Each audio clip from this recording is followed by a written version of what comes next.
The Peyton County Courthouse. The preliminary hearing continues. The prosecution seeks to prove that a young woman named Ann Howard died a violent death at the hands of Lee Weber. Today, District Attorney John Fowler finds himself locked in a struggle with defense counsel Stephen Cord over the testimony of the late Miss Howard's fiancé, Dr. Michael Rossi. When was the last time you saw Ann Howard alive? It was the morning of her death. She came to my office at the hospital. And what was discussed that morning? She told me she had found some papers in her father's trunk. Papers that proved that you and she were brother and sister. Let the record show that the witness referred to myself, Stephen Cord. And what was your reaction to her statement? I was surprised. I asked her not to do anything about it till we had a chance to talk it over. And she agreed? Yes. And that was the last time you saw her alive? Yes. Was that the last time you talked to her before she died? No, I talked to her on the phone later that afternoon. Did she sound happy? Happy? Yes. No. Well, how did she sound, Doctor? Well, she sounded all right. Well, you previously testified that she talked to you on the phone from your beach cottage. What was she doing there? Waiting for me. Well, that was quite some time after she finished work at the bookstore, right? Yes. More than an hour? I suppose so. Well, where had she been from the time she left the bookstore till the time she arrived at your house? I don't know. She said she'd been on an errand. An errand? You mean a shopping errand? I don't know. She just said an errand. Did you say she wasn't upset or distressed or nervous? No, she seemed all right. Well, when you talked with the deceased on the phone, did she call you or did you call her? I called her. Why? Because I was worried about her. You mean because of the shock of her discovering that she had a brother and a mother and they were right here in town? That's right. But you were especially worried because you knew her medical history, right? Objection, Your Honor. Sustained. The court has already determined that the medical record is not germane. Strike the question. I told you, she sounded all right. The witness will not answer questions that have already been stricken from the record. The clerk will disregard the witness's last statement. What else was said in that last phone conversation, Doctor? Objection, Your Honor. Haven't we gone on with this long enough? The witness was the last person to talk with the deceased, the last person who can give us any indication of her frame of mind. I strongly urge you to let me continue. Objection denied. What else was said in that last conversation, Doctor? Well, she wanted to know when I was coming home. I told her I had to go into surgery. And what was her reaction to that? She was disappointed. I made her promise not to go outside of the house until I came home. Then I told her I loved her. You said, I love you. Yes. Because you were worried? And you wanted to reassure her? Yes, because of that and because I loved her. Let me read you from the prosecution's Exhibit A. A sworn statement made by the defendant covering his movements on the day of Ann Howard's death. I know how bad it sounds for me, but it's true. I followed Ann Howard to the Peyton house. Question, what time was that? Answer, I don't know. In the afternoon, late in the afternoon. Question, how long was she in the Peyton house? Answer, about 15 minutes. I was going to let off some steam at her for coming back here and ruining everything. But when she came out of the Peyton house, she was crying. She looked like if I'd even said a word to her, she'd get hysterical.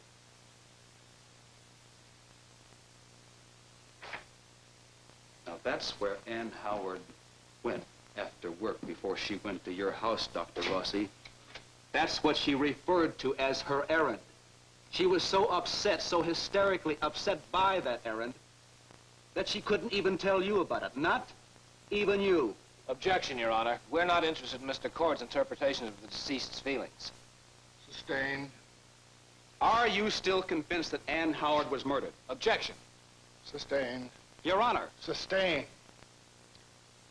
Very well, Your Honor. When you learned of Ann Howard's death, didn't you honestly fear that she had committed suicide? Objection, Your Honor. That calls for a conclusion on the part of the witness. Your Honor, the witness is a doctor. He was very close to Ann Howard. Now, I submit that his conclusion in a hearing that is to determine whether a man is to be brought to trial for homicide is extremely relevant and necessary. Very well. Your Honor. Objection overruled. But, Your Honor. Objection overruled, Mr. Fowler. When you learned of Ann Howard's death, did you fear she committed suicide? Did you hear the question, Doctor? I heard the question, Mr. Cord. But will you please answer it? Yes. You said? Yes, I was afraid. That was the first thought. In her frame of mind and under the circumstances, Your Honor, counsel's leading the witness. I thought she had. leaped from Sailor's Bluff? Your Honor, this is outrageous. Mr. Cord, I must caution. Sir, we are trying to get at the truth. Dr. Rossi, I will rephrase the question. You don't have to rephrase the question, Mr. Cord. Yes. My first thought was that Ann Howard had leaped from Sailor's Bluff.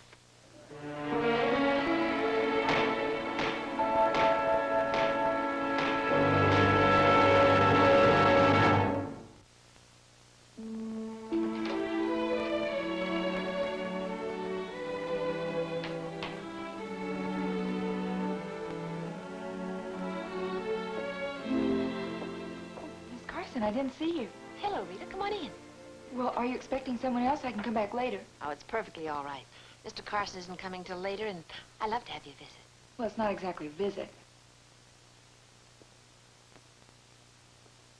Well, I mean, it is. But I really came to ask you something.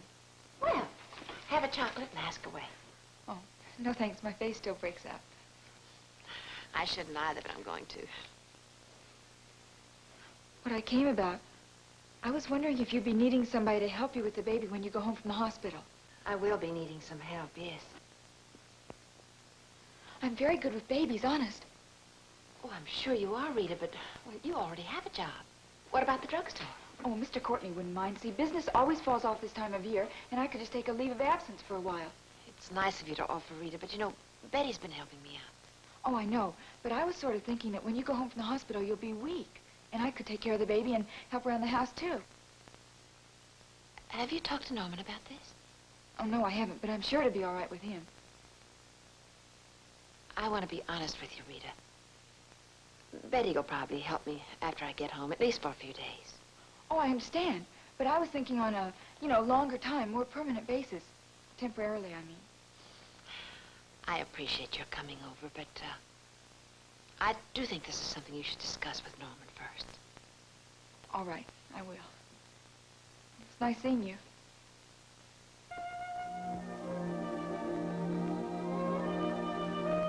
You know, Miss Carson, before I got married, I used to babysit all the time. I took care of Mrs. Reardon's last two practically single-handed. I just love babies. I know you do, Rita.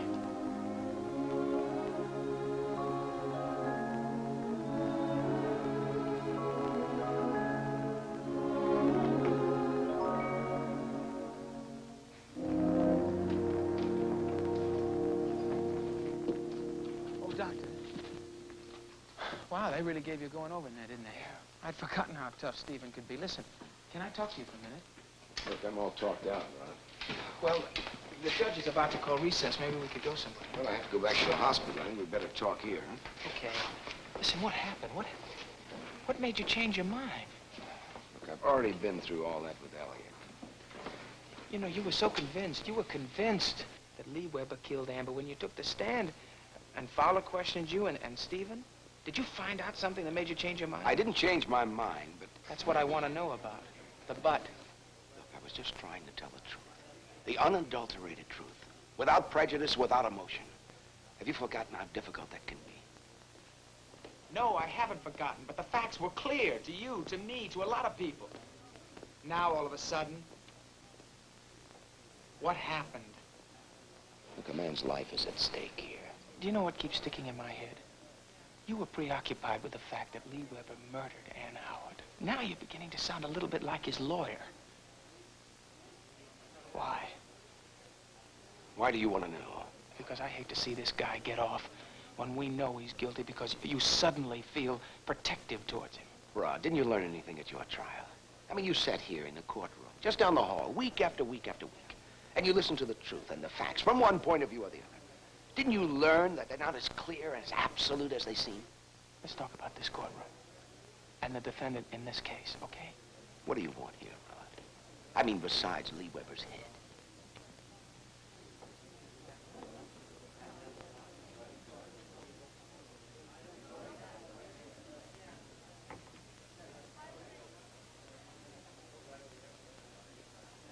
Fowler. Telephone.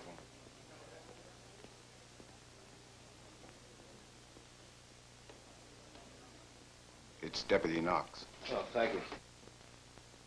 Why aren't you out at the airport serving subpoenas on a robbery case? I just finished, Mr. Fowler. Then get back to your office and get to work. I saw something here I thought you might want to know right away. Oh, what's that? I saw Mrs. Hannah Cord get on a plane to Boston. Can you find out if she got a round-trip ticket? Round trip? She bought a one-way ticket from here to Boston and from Boston to New York.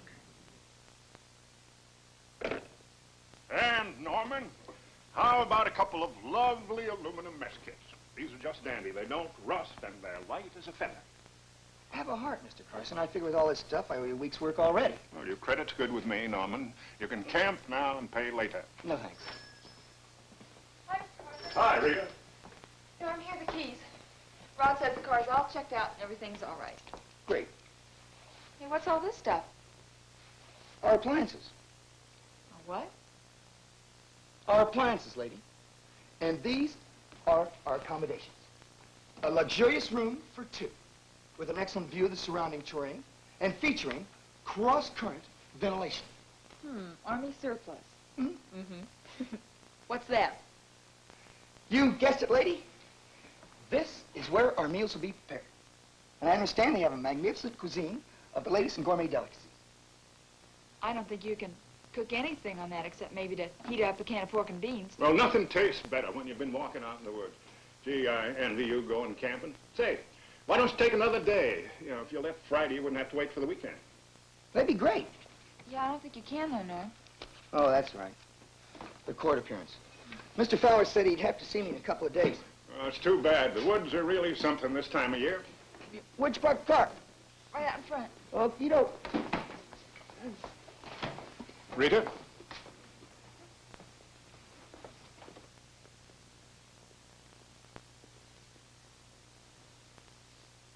Two aluminum mess kits on the house. Hey, thanks, Mr. Carson.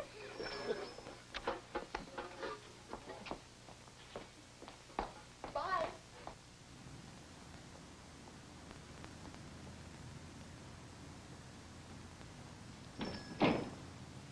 Hey, Norm, I saw Miss Carson today at the hospital. Yeah, how is she? Great, she's out of bed. She's still pretty wobbly, though. Yeah, I guess she would be. You know, she's really going to need somebody to help her when she comes home with the baby. Yep. She asked me to talk to you about it. What? She asked you to ask me about what? About whether I could help her with the baby. Wait a minute, slow down. You lost me somewhere. What do you mean? Well, you know, I'm good with babies, and she's going to need some help, and so we were just sort of, well, you know, talking about it. Wait a minute. You went to the hospital today to see Mrs. Carson, and she asked you to take care of the baby when she gets home? Yeah, of course I wanted to check with you about it first. Rita, it's no good. Why? What's the harm? We've been through all this before. If you start to play around with that baby, it's going to throw all of our plans right out the window. Come on, I'll take you for a drive. Rita! My little Rita! My little chickadee! My little prairie flower! Now, come on, let's get in the car and let's go for a little drive. Drive down the Avenue of Happiness. A little check time, have a little steak. Hey, beautiful, I want to talk to you about that. You and me, I'm going to go out and we'll talk things over very quietly. Marvin, Rita! There. Rita, look, we're still too young, aren't we? Look, in 10 years, we're going to be surrounded by kids. Surrounded by them. Then it's going to really be a drag. Yeah, sure. I'll tell you what let's do. Let's go out to dinner tonight. You know we can't afford it. Yes, we can. Oh, yes, we can. We'll take our little cooking stuff and we'll test it out. We'll pour in a little can of beans, a little stuff like that, and then we'll get out on the porch, right on the porch, see? Then we take it out there and cook it all, and everything works out great. Right on the porch. What do you say? Do you want it? Huh? Okay. Okay. Okay. Okay.